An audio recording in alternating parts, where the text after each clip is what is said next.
آج میں سن رہا تھا کہ اپوزیشن کو تکلیف ہے، اگر 22 تاریخ کو اجلاس نہیں ہوا تو 25 کو ہو رہا ہے۔ 3 دنوں میں کون سی آپ کی قیامت آ گئی ہے؟ مجھے آپ بتائیے، جتنی OIC کے خلاف اس اپوزیشن نے کیمپین کی ہے، اتنی تو انڈیا اور اسرائیل نے مل کے کیمپین نہیں کی ہے۔ مجھے شرم آتی ہے 3 دنوں کھڑے ہو کے کہتے ہیں OIC ہو کے دکھاؤ تو ہمیں پتہ چلے گا۔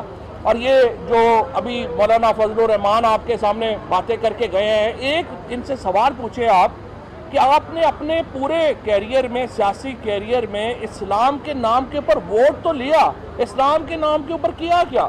یہ عمران خان ہے جس نے آج عالمی دنیا میں اسلاموفوبیا کے خلاف ایک مہم کھڑی کی۔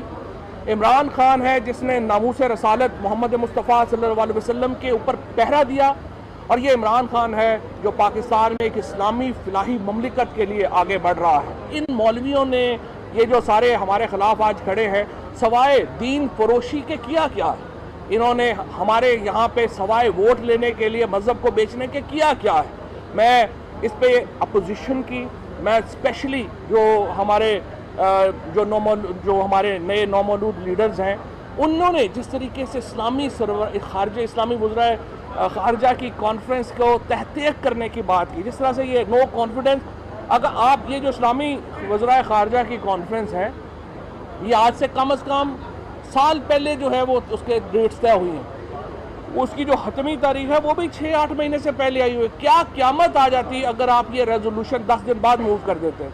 لیکن نہیں ہوا۔ تمام ایفرٹ اس وقت ہمیں نظر آتی ہے پاکستان کے مفادات کو زد پہنچانے کی۔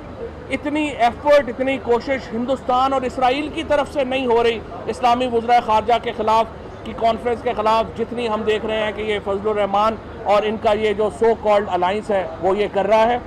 عمران خان ڈٹ کے کھڑے ہیں۔ ہم نے اپنے لوگوں کو 7 دن کا نوٹس دیا ہے، موقع دیا ہے، وہ واپس آ جائیں۔ اگر واپس نہیں آتے ان کی ڈسکوالیفیکیشن ہوگی ساری عمر کے لیے انشاءاللہ تعالی۔ آج وہ اپنے بچوں کو منہ دکھانے کے قابل نہیں ہیں، ان کے بھائیوں کی ہمیں کالیں آ رہی ہیں، ان کے گھروں سے ہمیں کالیں آ رہی ہیں، وہ شرمندہ ہیں ان لوگوں کی حرکات کے اوپر۔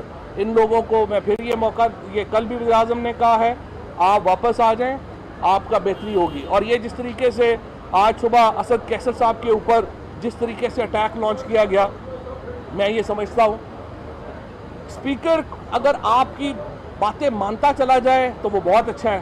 اگر آپ 3 دن کے لیے ہال آپ نے اسلامی سربراہی کانفرنس کو دیا ہے، اور وہ بھی قومی اسمبلی کی اپنی قرارداد ہے جس کے اوپر آپ نے دیا، اسپیکر باؤنڈ ہے نیشنل اسمبلی کی ریزولوشن کے اوپر عمل کرنے کا۔ آپ نے وہ 3 دن کے بعد آپ نے ان کو دے دیا، 3 دن میں کر دیا، ابھی آپ کس طرح کی زبان استعمال کر رہے ہیں اسپیکر کے خلاف؟ اور یہ سارے، میں یہ سمجھتا ہوں کہ ایک اور صبح میں دیکھ رہا تھا کہ یہ کہہ رہے ہیں کہ یہ جی اپنا بڑی ہمارے ایک وقت ایک جو مہم چلائی جا رہی ہے فوج کے اوپر، جس میں سارا PMLN کا میڈیا سیل ملوث ہے۔ PMLN کا میڈیا سیل PTI کے DPs بنا کر ان کے نام چینج کر کے فوج کے خلاف مہم چلا رہا ہے۔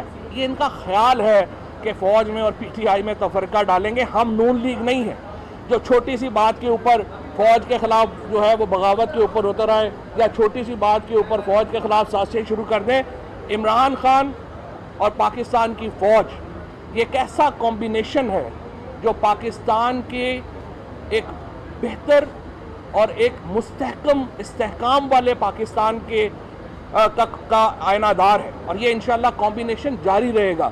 پاکستان کی افواج پاکستان کی حکومت کے پیچھے کھڑی ہیں، یہ پاکستان کے آئین کا بھی تقاضا ہے، پاکستان کے جو افواج کی جو ذمہ داریاں ہیں ان کا بھی تقاضا ہے، وہ حکومت پاکستان کے پیچھے کھڑی ہوں گے انشاءاللہ تعالی۔